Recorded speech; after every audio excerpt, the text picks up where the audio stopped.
اور حضرت جابر رضی اللہ تعالیٰ عنہ فرماتے ہیں کہ زور سے اثر تک یہ قبولیت کا ٹائم ہے، اور اس قبولیت کے ٹائم میں آپ دعا کریں خود ہے اللہ تعالیٰ ہم سب کو یہ توفیق عطا فرمائے کہ ہم اسی طرح طریق لبیک یا رسول اللہ صلی اللہ علیہ وسلم کے ساتھ کھڑے رہیں اور نبی پاک صلی اللہ تعالیٰ علیہ وسلم کا دین جو ہے وہ تک پہ آ رہے ہیں۔ جن سنگیوں نے بھی اس موقع پر ٹنڈوالا یار میں اور پیچھے حیدرآباد میں اور جام میں جن حضرات نے محنت کی ہے، اللہ تعالیٰ سب کو اپنے پیارے محبوب صلی اللہ علیہ وسلم کے تسل اور صدق سے جزائے خیر عطا فرمائے، اور اللہ تعالیٰ اس ملک کو اندرونی بیرونی خطرات سے محفوظ رکھے،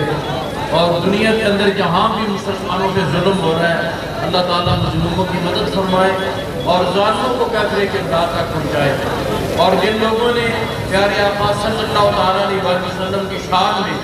بے ادبی کی ہے اور گستاخیاں کر رہے ہیں، آپ یہ دعا کریں کہ اللہ تعالیٰ ان کو صفحہ ہستی سے مٹا دے، اور ہم سب ناموس رسالت کے لیے عقیدہ ختم نبوت کے لیے اور جو مشن حضور قبلہ بابا جی رحمۃ اللہ تعالیٰ علیہ نے عطا فرمایا اس مشن کی تکمیل کے لیے ہم سب کو دن رات اللہ تعالیٰ محنت کی توفیق عطا فرمائے۔ ہماری ساری شورا تمام اراکین اور جتنے بھی کارکن ہیں اور عہدیداران ہیں ذمہ داران ہیں اللہ تعالیٰ سب کو سلامت رکھے، اور اسی طرح طریق لبیک کے ساتھ کھڑے رہنے کے اللہ تعالیٰ توفیق عطا فرمائے۔ ہمارے امیر محترم دامت برکاتہ اللہ عالیہ کا سایہ اللہ تعالیٰ ہماری سروں پہ قائم رکھے، اور قبلہ امیر المجاہدین رحمۃ اللہ تعالیٰ علیہ ہمارے قرآن پاک پر اللہ تعالیٰ کروڑوں اربوں رحمتوں کا نزول فرمائے،